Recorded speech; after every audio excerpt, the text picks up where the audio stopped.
Hello everyone, I'm Nigel A. James. Welcome back to Clemley's Stories. My story today is called Budapest Blues.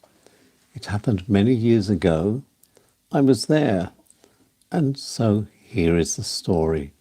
I hope you enjoy it. Budapest Blues. Football was never for me, but there I was many years ago at a match in Budapest. England versus Hungary. I liked Budapest very much, and living in Vienna had gone down with friends to help the cost of their coach. And no matter what the occasion, a trip down to this beautiful city on the Danube was always well worth the time. So there I was at a football match in Budapest. Being there was part of the deal, an obligation I had to fulfill. The match itself was tediously, boringly slow, but I cheered with the rest when England actually scored. I had to put on a brave face, pretend to be interested and having great fun. But all in all, the whole thing was a waste of good time. The game finally and thankfully finished. England had won. Now it was time for a very long night in the Budapest that I loved. But there was only one little problem. A Union Jack. And this Union Jack almost cost us our lives. It happened going back to the coach. Our coach was parked in the middle of a big open space. And this big open space was full of Hungarians. They were hanging around and not very friendly, and two of our group, two very proud Brits, were waving their Union Jack. The Hungarians were showing their feelings, angry and looking for trouble, very, very menacing. Then came the loud, black, ugly whistling. The Hungarians wanted the flag.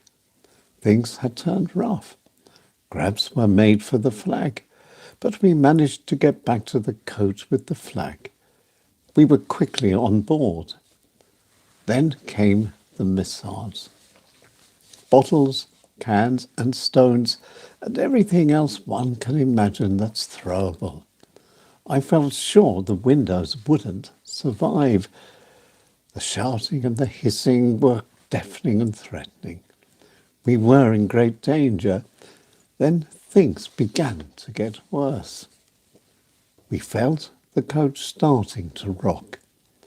The crowd was doing its best to rock our coach over.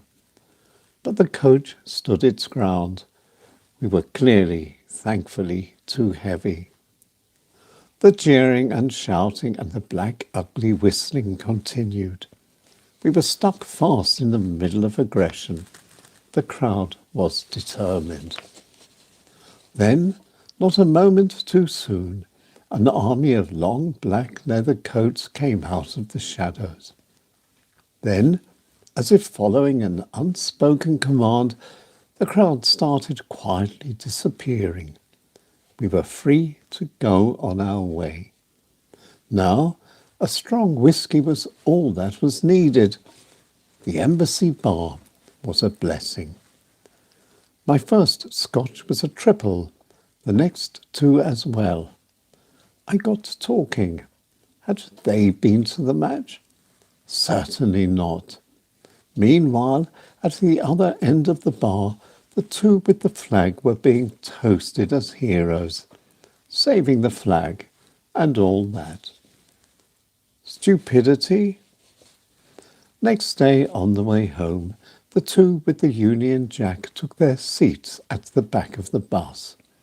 The Union Jack full mast across the back window. The victorious English on their way home. The Union Jack, a very bold statement, a Union Jack that hadn't been captured.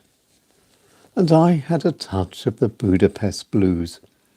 too much danger, too much fun, too many whiskies, and a night that had turned into morning. All in all, a very close call.